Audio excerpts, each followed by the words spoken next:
What's going on, everybody? Welcome to my round 4 match of the Canadian Digifest. This is my first time in the event playing against Blue Hybrid. Spoiler alert, it won't be my last.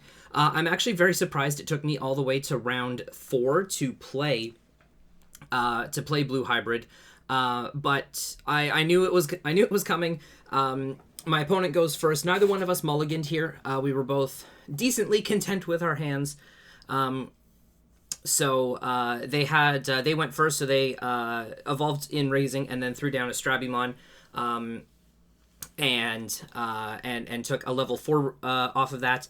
And unfortunately, my hand, I was hoping that, drawing off the Digivolution was going to give me something better to work with. But unfortunately, I have to hardcast a Beetlemon here, which is not the greatest. In hindsight, I probably should have mulliganed this hand. And me hardcasting this Beetlemon actually leads to a pretty significant misplay coming up.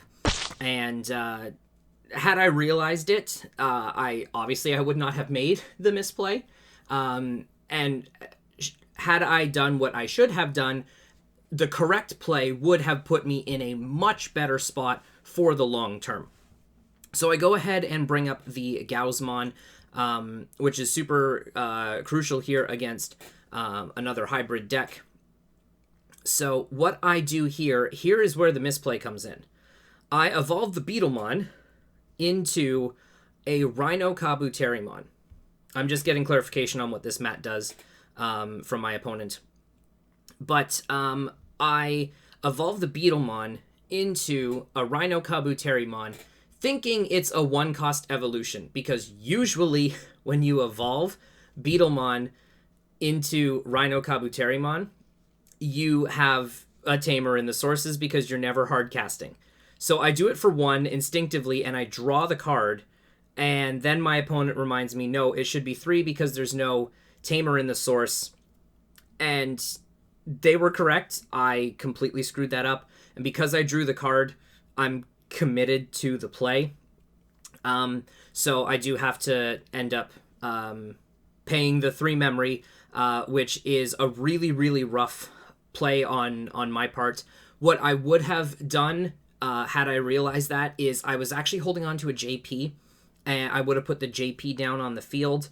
I didn't have the JP at the time that I hardcast the Beetlemon, of course. So if I'd put the JP down, it would have set me up for it would have put me in a much better position going forward, because I wasn't ready to end my turn, at least off of the Rhino there. Like, in my head, it was costing 1, so I would have been able to do other things, but if I could have only done one thing, I would have much preferred to have the JP down. So they go ahead and evolve their Tommy here. They do evolve it for 2 because, of course, I have the Gaussmon, which prevents them from reducing Digivolution costs. But I actually think that's a 2-cost evolution anyways, because it is it's the level 4, so it doesn't have a reduced cost. So, but they do strip the source off of the Gaussmon there, get rid of the baby Kapurimon. And then it's back to me. I honestly think I just slammed down. Yeah, I just slammed down the JP here and pass it. And this is kind of where I'm explaining to my opponent that, yeah, this would have been the smarter play last turn. So I'm now in.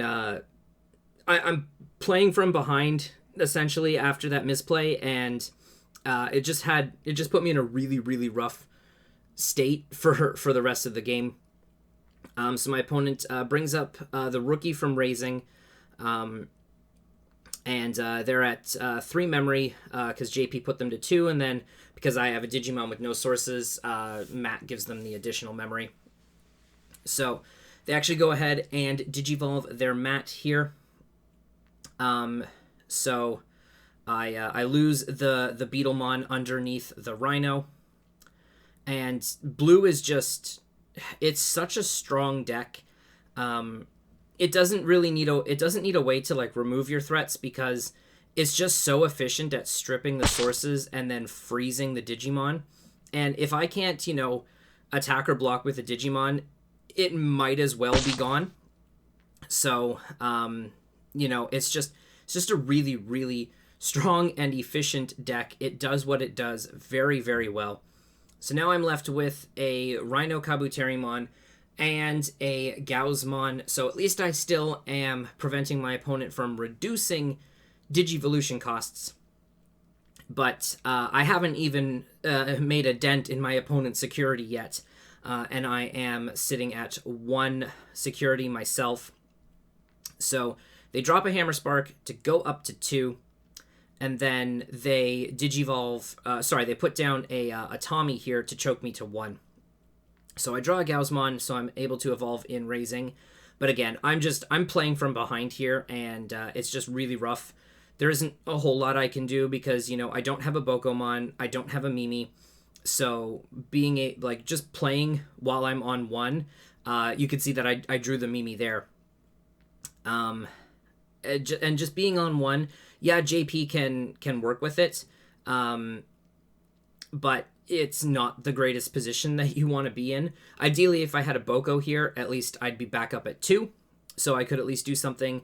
I do decide to pierce through the level 4 with the Tommy that is underneath it, because I really don't want to deal with that Tommy. And I get through my first security check. I'm pretty sure it's going to be the only security check of this game on my side. And then there's not really a whole lot else I can do on my side. I'm holding on to a lot of options in my hand. I've got, I think I've got like 2 Atomic Infernos, a Thunder Laser, Hidden Potential discovered. My hand is just flooded with options, and ironically, I don't have many, so it's a little bit of a rough situation for me here. So I do pretty much the only thing I can do, because they are presenting lethal with the Syakumon and then a Tommy that could Digivolve. So I basically had to just get rid of the body that they had on board. Again, not the best play, but I pretty much had to do that in order to survive. And I'm pretty sure they do Digivolve the Tommy here, so they, of course, they had the hybrid in hand, which is basically to be expected in a format that is very rampant with hybrid decks. It always is better if you just assume that your opponent is holding onto a hybrid Digimon when they've got an open tamer at the bottom. I think it's just the safer way to play, because there's so many. So they swing, they bounce the Gaussmon to my hand so that they now have free reign over reducing their Digivolution costs. They drop a Howling Memory boost to freeze the Digimon that had the JP underneath it. So at this point, there's not a whole lot that I can really do. I believe both the Metal Kabuterimon and the Rhino are frozen at this point, so I can't really do much. And my opponent has 1 active Digimon and a Digimon in Raising, and I know I don't play any blockers, so I'm pretty sure I just throw my hand down here and concede, because there's no way I can do 5 security checks in 1 turn, especially with being at 1. No JPs, no Bokos, nothing really to work with, and with frozen Digimon, I just can't really do a lot. I just throw my hand down here and concede. It was a rough match. Even if I had played the JP when I was supposed to and not paid 3 for the Rhino Kabuterimon, I still don't think I would have been in the best situation. But of course, making the misplay did sting a little bit, but that happens. It's a learning experience. Make sure you've got a tamer in your sources.